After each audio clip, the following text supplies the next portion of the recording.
নমস্কার, বিপুল দে জয় মা ইউটিউব চ্যানেলে সবাইকে একবার স্বাগত। আজকে আমরা আপনাদের নিয়ে যাব প্রায় 545 বছরের পুরনো কোটালীপাড়া রায়চৌধুরী বাড়ির পুজোতে। এটি কোথায় অবস্থিত, কিভাবে আসবেন, কিভাবে দর্শন করবেন, এখানের পুজোর নিয়মই বা কি রয়েছে, আর এই মূর্তির একটি বিশেষত্ব রয়েছে, সেটা সবকিছুই জানাবো। চলুন ধীরে ধীরে আমরা পৌঁছে যাই একদম এই কোটালীপাড়া রায়চৌধুরী বাড়ির অন্দরমহলে, যেটা কিনা দুর্গা বাড়ি নামে পরিচিত। এবার আপনাদের এই মণ্ডপের কাছাকাছি নিয়ে যাব, তার আগে এই পুকুরটি দেখাচ্ছি। দশমীতে এই পুকুরেই নিয়ম মেনে বিসর্জন হয়। আরো কিছু নিয়ম রয়েছে। এই বাড়ির এখন অষ্টম এবং নবম পুরুষ যারা রয়েছেন তাদের মুখ থেকেও শুনবো তাদের বাড়ির এই পুজোর ইতিহাসের কথা। তার আগে এই বাড়ির সমস্ত যে মহিলা সদস্য রয়েছে তারা পুজো দেখছে, সেই চিত্র একবার আপনাদের দেখিয়ে দেওয়ার চেষ্টা করছি। চলুন আমরা এবার দেবী মূর্তি দেখি। মনমোহক এক দেবী মূর্তি। হ্যাঁ, এক ঝলক দেখলে আপনারা চোখ সরাতে পারবেন না, কিন্তু দেবী মূর্তিটি ভালো করে দেখে রাখুন, কারণ এই দেবী মূর্তিটি অন্য সমস্ত দেবী মূর্তির থেকে আলাদা, এবং এই দেবী বিগ্রহ অন্য সবার মূর্তি থেকে আলাদা। এই কারণেই বলছি, দেখুন সমস্ত মূর্তিতে গণেশ থাকে দেবীর ডান দিকে, কিন্তু এখানে গণেশ রয়েছে দেবীর বাঁ দিকে এবং কার্তিক রয়েছে দেবীর ডান দিকে, এবং কার্তিকের পাশেই নবপত্রিকা বা কলাবউ রয়েছে। এটি কিন্তু বিরল, আপনারা এই মূর্তি সচরাচর দেখতে পাবেন না। তবে 400 বছর এর পুরনো যেসব পুজো রয়েছে সেই পুজোতে এই মূর্তি দেখা যায়। অষ্টমীর ভোগ খাওয়ানো চলছে। তো এরপরে আপনাদের আরো দেখাবো, ধীরে ধীরে দেখতে থাকুন। আর যদি ভালো লাগে তাহলে একটি লাইক এবং চ্যানেলটিতে নতুন হলে সাবস্ক্রাইব করে পাশে থাকবেন।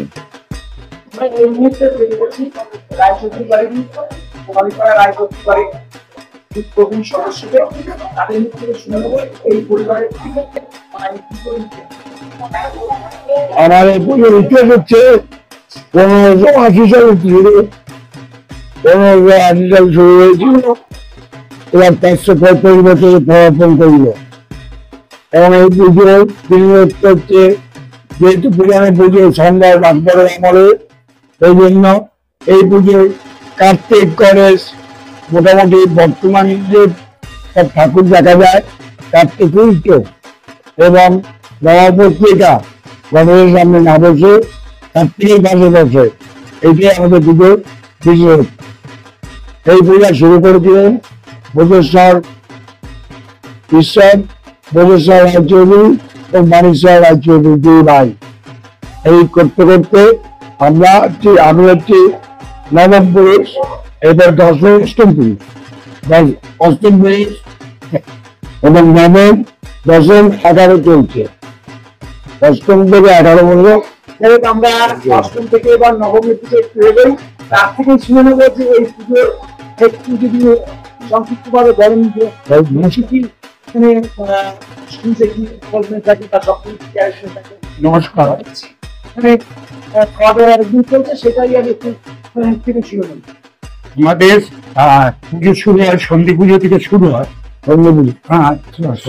পঞ্চমী, ষষ্ঠী, তারপর সপ্তমী, অষ্টমী, নবমী, দশমী। সব থেকে বিশেষত্ব হচ্ছিল সেটা আমাদের যেসব পুকুর আছে সেই পুকুরের মাঠে বিসর্জন দেওয়া। প্রতিদিন আমাদের পরিবারবর্গ প্রায় 70-80 জন হয়। আর অষ্টমীর দিন আত্মীয় পরিজনরা আসেন, তারা ভোগ প্রসাদ করেন। হ্যাঁ, 200-250 লোক হয়।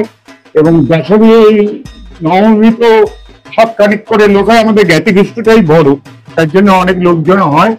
আর আমরা সবার কাছে চাই যে আমরা এইভাবে ধরে রাখতে পারি পুজোটাকে, এবং পরবর্তী প্রজন্মের হাতেও এইভাবে করে দিতে চাচ্ছি।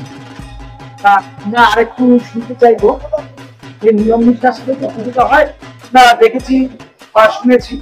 তো দশমীর দিন কিভাবে মাকে স্মরণ করে ভাষণ দেওয়া সেটা যদি একটু বলেন। দশমীর দিন বাড়ির বড়রা, বাড়ির যে বড়রা এসে বরণ করে, সঙ্গে অন্যান্য বউরা থাকে, বোনেরা থাকে, বিবাহিত বোনেরা, তারা সঙ্গে দেয়, দিয়ে মায়ের বরণ হয়। তারপরে পাড়া প্রতিবেশী আত্মীয় পরিজনরা বরণ। এছাড়াও তার আগে যেটা হয় সেটা হচ্ছিল আমাদের সব থেকে মানে এখন যে বংশের বড় তিনি ওই নারায়ণে হাত দিয়ে বসেন, আমরা সারাউন্ডিং করে তারপরে পরে করে একেবারে ওই কার্তিক অব্দি যায়, সেই অব্দি আমরা ইয়ে হয় যাত্রা মঙ্গল, তারপরে ঘর দাঁড়িয়ে মাকে মানে সমাপ্তি ঘোষণা হয়। এরপরে সন্ধ্যায় আপনার যারা যারা বরণ করা সবাই বরণ করে করে ধরে রাত্রিবেলা আমাদের নিজস্ব পুকুরে মাকে বিসর্জন দেওয়া হয়। এবার বলবো আপনারা এই মন্দিরে বা এই বাড়িতে কিভাবে আসবেন। আপনারা শিয়ালদা বনগাঁ শাখার বিশরপাড়া নেবে, বিশরপাড়া রেলওয়ে স্টেশনের পিছন দিকটা দিয়ে এসে সপ্তগ্রাম যে স্কুল রোড রয়েছে, এই যে আপনারা দেখতে পাচ্ছেন, এই স্কুল রোড থেকে হাঁটা পথে 2 মিনিট এলেই এই বাড়িতে আপনারা পৌঁছে যাবেন। সম্পূর্ণটা দেখাচ্ছি, দেখুন একদম বাড়ির সামনে আপনারা পৌঁছে যাবেন 2 মিনিটের মধ্যে। প্রকৃতির কোলে পুরনো প্রায় 545 বছরের একটি পুজো লোকচক্ষুর আড়ালেই রয়ে গেছে। কোটালীপাড়া রায়চৌধুরী বাড়ির এই পুজো, দুর্গাবাড়ি লেন আপনারা দেখতেই পাবেন। এই বোর্ডটি দিয়ে 1 মিনিট হেঁটে গেলেই এই বাড়ি আপনারা দেখতে পাবেন। এই পুজো মণ্ডপে আপনারা পৌঁছে যাবেন বা এই বাড়িতে আপনারা পৌঁছে যাবেন।